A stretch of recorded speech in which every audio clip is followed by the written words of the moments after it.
पौष माह की पूर्णिमा। पौष माह में शुक्ल पक्ष की पूर्णिमा का विशेष महत्व है।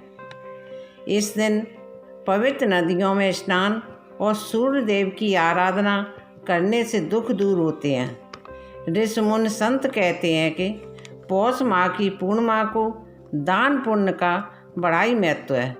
जैसे स्नान करने से तन की शुद्धि होती है, ध्यान करने से मन की शुद्धि होती है, योग करने से जीवन सही रहता है, प्रार्थना करने से आत्मा शुद्ध रहती है, क्षमा करने से रिश्तेदारी बनी रहती है, व्रत करने से स्वास्थ्य ठीक रहता है, परोपकार करने से किस्मत बनती है और दान पुण्य करने से पितर प्रसन्न रहते हैं और मोक्ष की प्राप्ति होती है।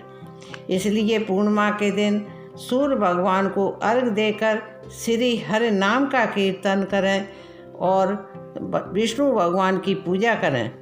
रात को चंद्रमा निकलने के बाद धूप दीप से पूजा करें और चंद्रमा को अर्घ्य दें, क्योंकि सूर्य और चंद्रमा का अद्भुत संगम पौष पूर्णिमा की तिथि को ही होता है। इस दिन सूर्य और चंद्रमा दोनों के पूजन से मनोकामना पूर्ण होती है और जीवन में आने वाली बाधाएं दूर होती हैं। कथा। कार्तिका नामक नगरी में एक धनेश्वर नाम का ब्राह्मण रहता था और उसकी स्त्री अति सुशीला रूपवती थी। दोनों ही उस नगरी में बड़े प्रेम के साथ रहते थे। घर में धन दान की कोई कमी नहीं थी।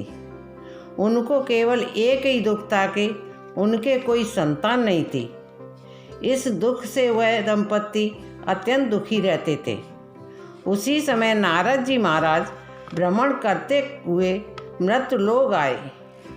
यहाँ पर आने के बाद सारे नगर में भ्रमण करते करते उसी नगर में पहुँच गए।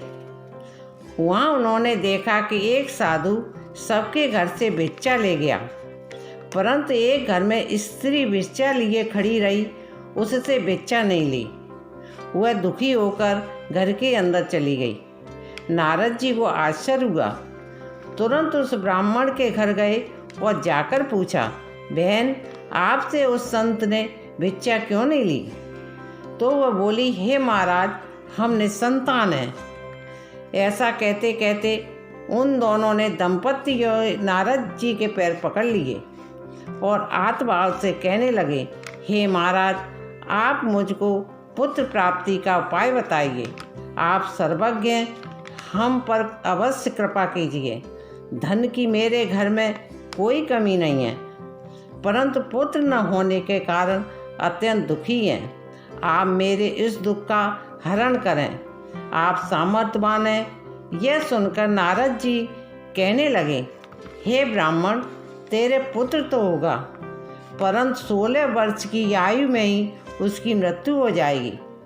यह तुम दोनों 32 पूर्णमासियों का व्रत करके मधुसूदन बनवारी का व्रत विधि पूर्वक पूजन करें तो तुम्हारा पुत्र दीर्घायु होगा। इतना कहकर नारद जी अंतर्ध्यान हो गए। उन्होंने वैसा ही किया। भगवान की कृपा से एक अत्यंत सुंदर पुत्र उत्पन्न हुआ। घर किलकारियों से गूंजने लगा। दोनों दंपति मरते दम तक पूर्णिमा का व्रत और दान पुण्य करते रहे। अंत में मोक्ष को प्राप्त हुए।